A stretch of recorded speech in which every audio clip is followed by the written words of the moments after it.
Welcome to Shatter. Help me reach 5,000 subscribers. Support the video with a like and leave your thoughts in the comments. She said it like she'd practiced in front of her laptop camera, as if the line needed perfect delivery. We don't connect anymore. No tremble in her voice. No guilt. Just a quiet sentence dropped on the table between us at Applebee's. The kind of sentence that doesn't sound like an ending until you realize she's already living somewhere else. Her fork tapped against the plate while her iPhone screen kept lighting up in her lap. She didn't look at me when she said it. She didn't need to. I didn't argue. Didn't ask what she meant. I just watched the glow on her face every time a message came in from whoever was keeping her awake at night lately. She expected anger or panic. Instead, I reached out, held her face in my hands, kissed her forehead, and stood. The whole room went quiet in my head.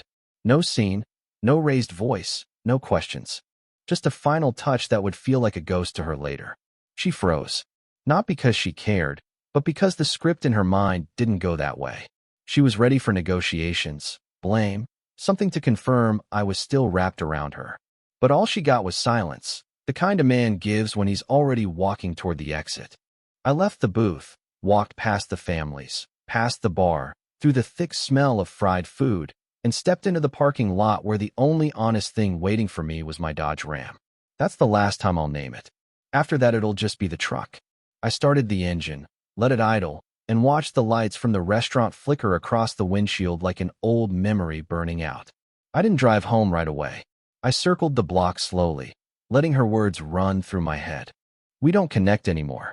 Strange thing to say to a man who spends his life repairing real connections, power lines, circuits, the things that spark when they fail. Meanwhile, she builds emotions for brands, crafting stories out of thin air. And the man behind all her late-night giggles? A designer from her project chat. Someone who lived in her headphones. Someone who didn't have to show up in the real world. I didn't have proof yet, but I had patterns. The way she laughed into her phone at midnight. The playlist she hit on Amazon Music. The way she'd slip out of bed, whispering into the dark like she was safer there than next to me. She thought her digital world couldn't be seen. But I work in a world where every signal leaves a trace. Every pattern reveals something before a person ever admits it. When I finally pulled into the driveway, the house looked untouched, silent, still ours. But something had already shifted. I sat there in the truck, engine ticking as it cooled, and realized I felt no anger. Just distance. Clean, cold distance. That was the real beginning. The moment she thought she was ending a conversation, not knowing she'd just felt my last touch, and would remember it like a ghost when the silence finally closed around her. I woke up the next morning before the sun, the house still carrying her perfume like it didn't know things had already changed. She was asleep on her side, curled around her iPhone the way she used to curl around me. The screen dimmed when I opened my eyes, like it sensed I was watching. And in that faint glow, I saw what I'd been pretending not to see for weeks. Comfort where I no longer existed. I didn't say anything. Didn't reach for the phone. I just lay there listening to the soft buzz of a notification she didn't hear, the kind that pulls a person into another world without them noticing they've left this one. At work, my partner Mark noticed before I said a word. He's the kind of guy who reads people the way I read faulty wiring. Rough night, he asked while we checked the voltage on a damaged line outside a Walmart. His voice wasn't prying, just observing. And that was exactly why it landed. I didn't answer. I didn't need to. He kept working, and a few minutes later he said one quiet sentence that told me everything. She's been checked out for a while, man. Everybody sees it but her. It wasn't judgment. It wasn't advice. Just a truth spoken gently enough that it didn't bruise. That was the first hit of the day. The confirmation that what I'd felt in my gut wasn't paranoia or insecurity. People around us had seen it. Her distance, her screen lighting up in meetings, the way her smile came alive when she talked about a colleague who just gets creativity on another level. I'd thought she was talking about her job. Turns out she was talking about him. Later that evening, when she got home, she acted like nothing had happened. She placed a Target bag on the counter, humming softly like she was relieved to return to her ordinary life.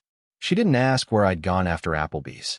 She just moved around the kitchen, waiting for the moment I'd fold and bring everything back to normal. I didn't. I sat on the edge of the couch, watching her the way a man watches the sky right before a storm breaks. She tried small talk, pretending she didn't feel the shift. But something in my face must have changed, because she finally paused mid-sentence.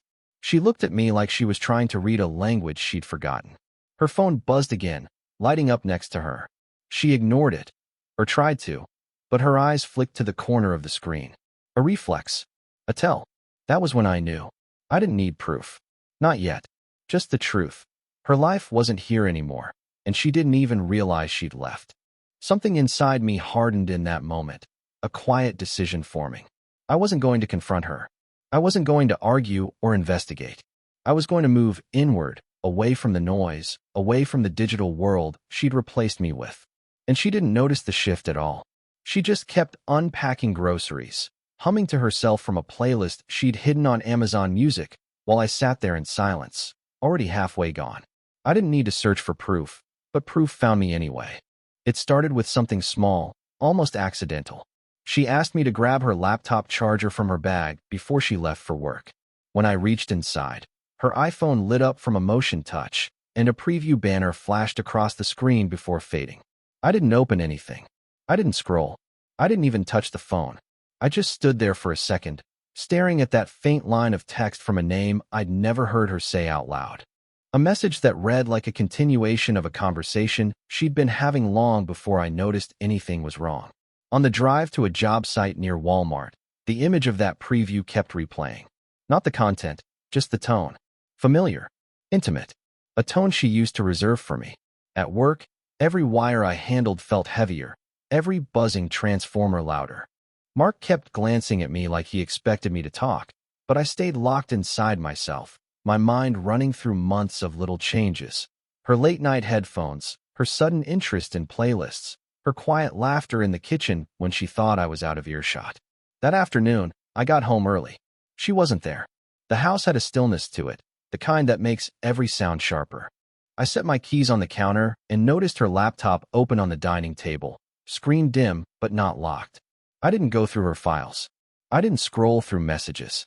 But the notifications panel on the left side was lit with missed calls from him. Short, frequent, intimate. As if they were breathing in rhythm. I closed the laptop gently, the same way you'd close a door on something that's no longer yours. I walked into the living room and sat on the edge of the couch, staring at the wall while the last pieces of denial fell away. I didn't feel rage.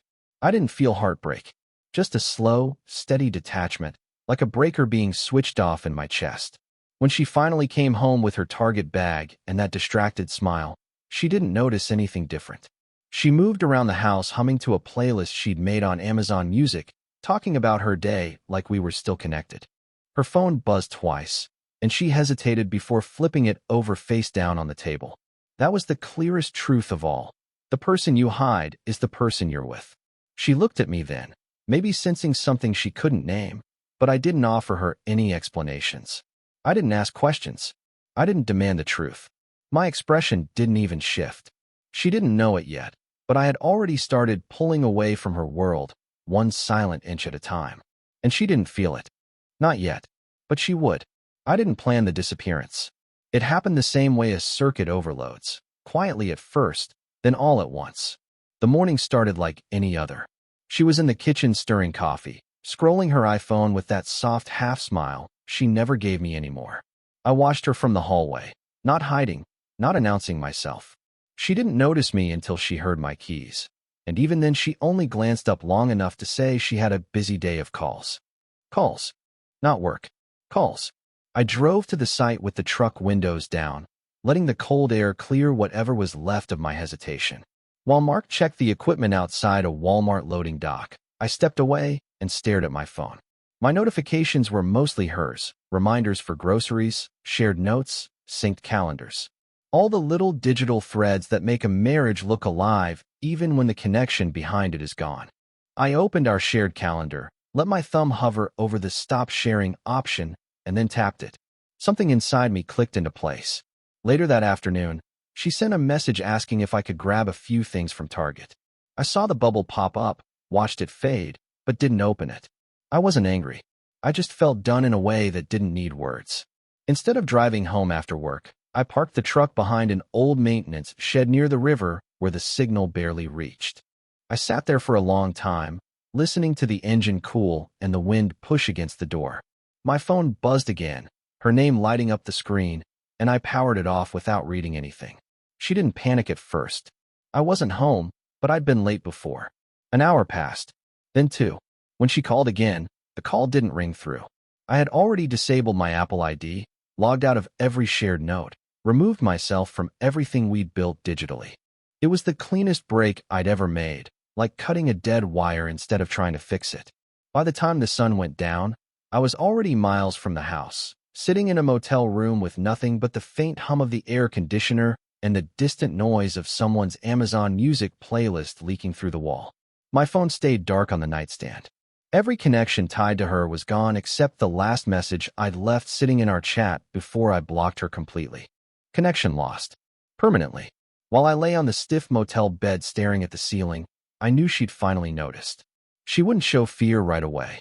She'd tell herself I just needed space. But when she saw the message wouldn't deliver, when her calls hit dead air, when our shared life went silent all at once, she'd feel the weight of it. The absence. The empty place where I used to be. And that was the point. I didn't disappear from the world. I simply stopped existing in hers. The next morning, the motel room felt colder than the night before, but the silence inside me was steady, almost calm. I woke up before sunrise, sat on the edge of the bed, and turned my phone on, not to read anything from her, but to check the one message I expected. Nothing. Not because she wasn't calling, but because everything she sent slid straight into the void I'd built. I wasn't hiding from her. I'd simply removed the doorway between us. I left the motel early and drove the truck toward a small diner off the highway, the kind of place where no one asks questions. While I ate, I replayed the last few months, not with regret, but with clarity. She'd been living in two worlds for a long time. One with me, made of routines and real things, and one with him, made of screens and feelings she could turn on and off like a playlist on Amazon Music. I wasn't angry at either of them, but I wasn't going to be the silent backup connection anymore. Around noon, I stopped by a supply warehouse where a friend of mine, Dylan, handled electrical permits. He's the type who sees everything but never says more than necessary. When he spotted me walking in, he raised an eyebrow like he already sensed something was off. I told him I needed to check some records for a vendor, and while he pulled them up, he said one line that shifted the entire day. He said she'd been asking around about my work schedule a lot lately. Not in a worried way, more like she needed to coordinate her time. It didn't hit me as betrayal. It hit me as confirmation. Another pattern.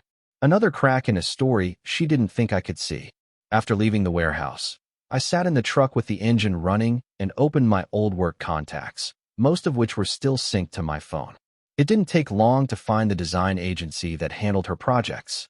Digital people leave digital footprints, posts, timestamps, shared files.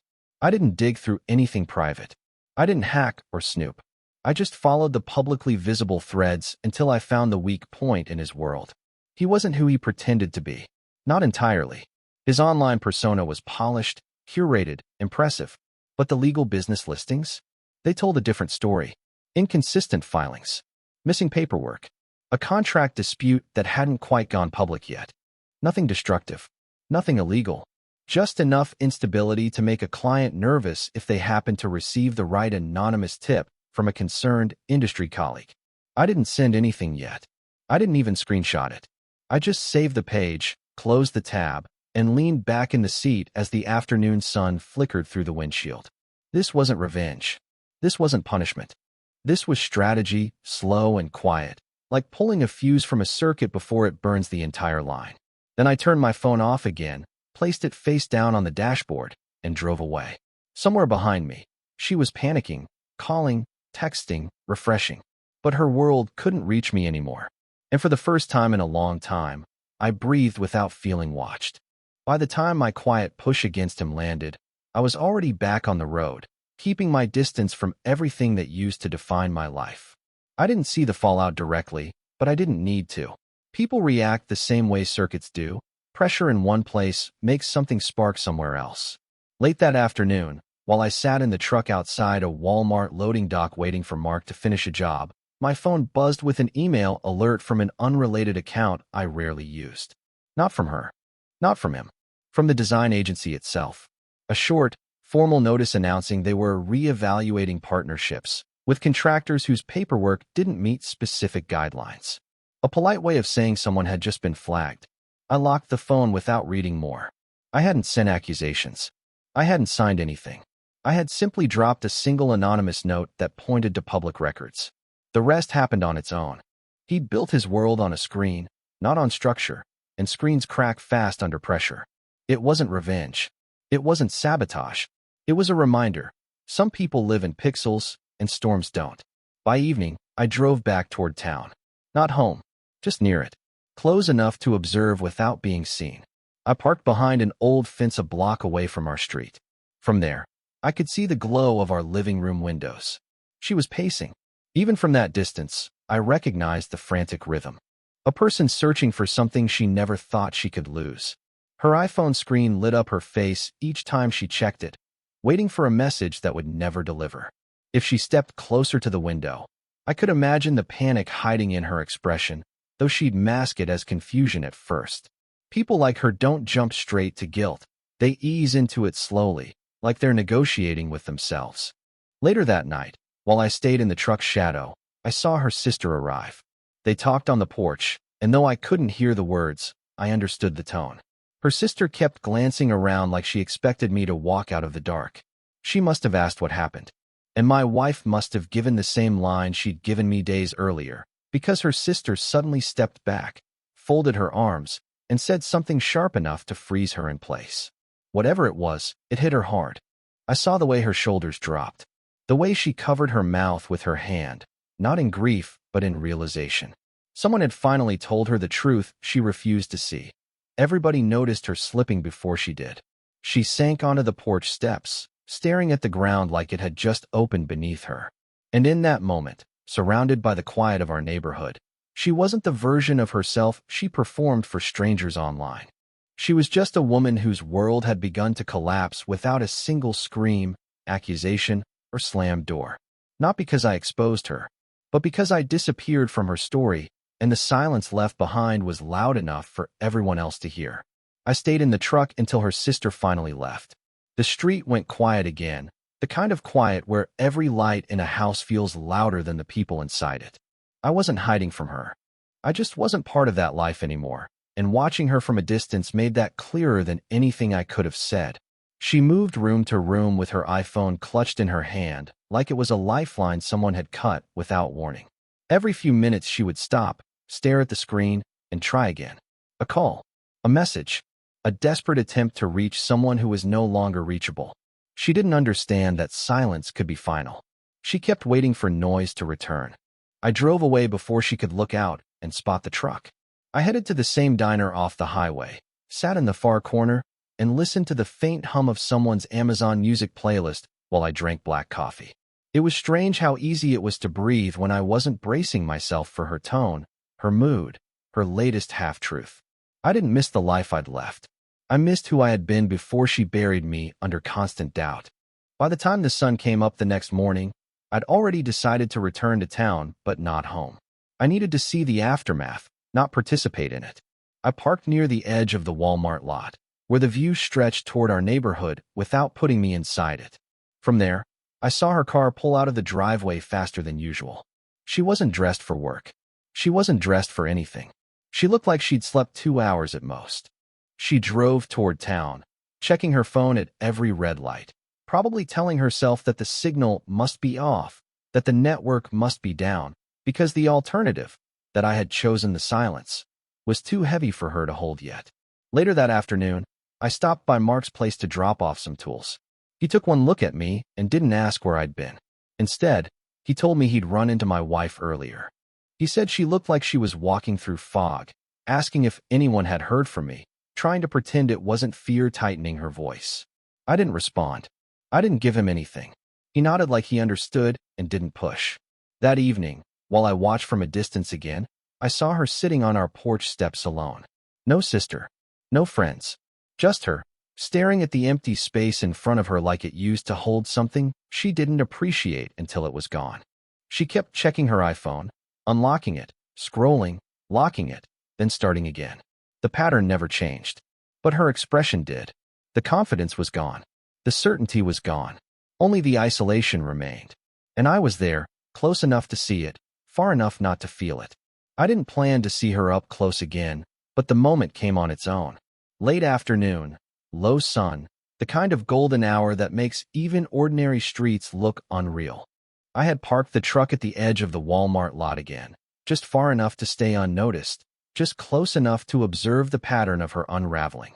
I watched her drive past slowly, her face tight, her fingers gripping the wheel like she needed something solid to hold on to. She wasn't heading anywhere purposeful. She was drifting, scanning every corner like I might step out from behind it. People don't panic when they're abandoned. They panic when they realize someone stopped choosing them. I stayed until twilight before heading into town, not home, but near it. Close to the diner, I took a walk behind the building, letting the cold air settle my thoughts. When I finally rounded the corner toward the main street, she was standing there, arms folded, eyes scanning the sidewalk as if she'd been tracing the path of my disappearance. She didn't see me at first. She looked small, exhausted, holding her iPhone like she was waiting for it to save her. One more call, one more message, one more sign I hadn't meant to silence. When she finally saw me, her breath caught in her throat.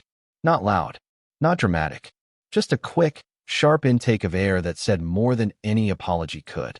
She stepped forward once, then stopped herself, like she wasn't sure she had the right anymore. Her voice was quiet when she spoke, almost fragile, retelling everything she'd already said to others. Not a confession, not an explanation, just a plea for clarity. I didn't move. I didn't fill the silence for her comfort. I didn't give her the emotional foothold she was searching for.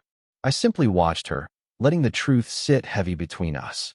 She asked why I cut everything off, why the message said what it did, why I left without warning. She wanted the old version of me, the one who'd soften at her panic, who'd step toward her, who'd reassure her she still mattered. But I wasn't that man anymore.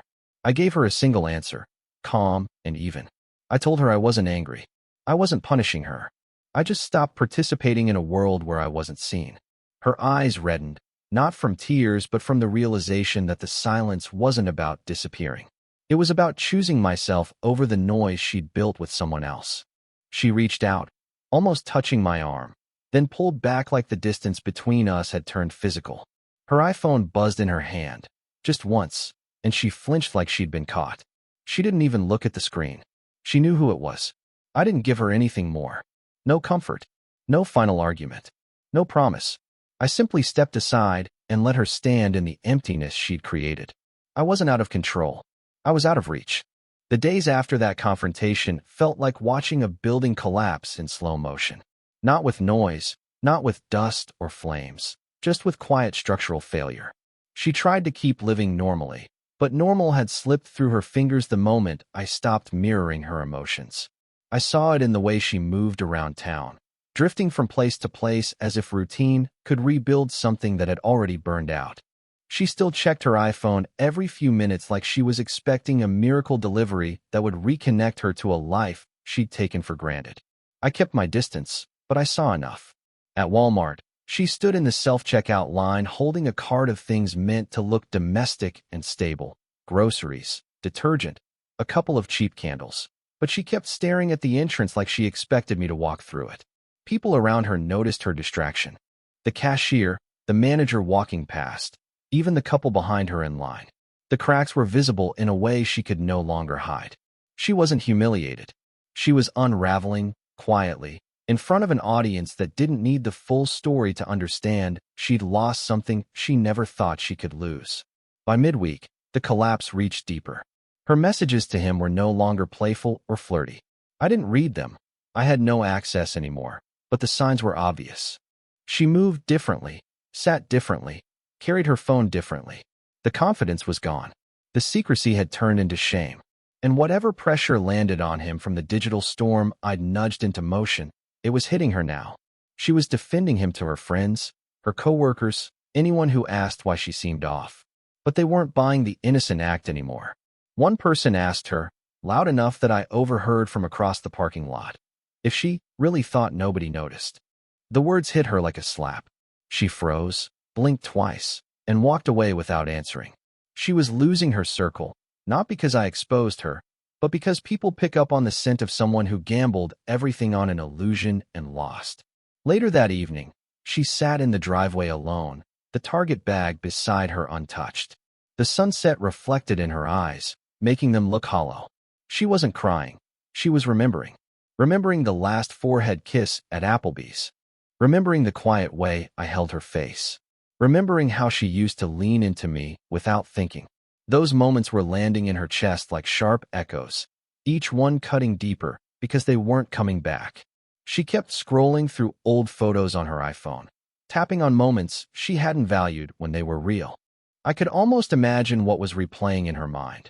The mornings I fixed the breaker before work, the nights I carried her sleeping form from the couch to the bedroom, the small ways I had shown up without being asked.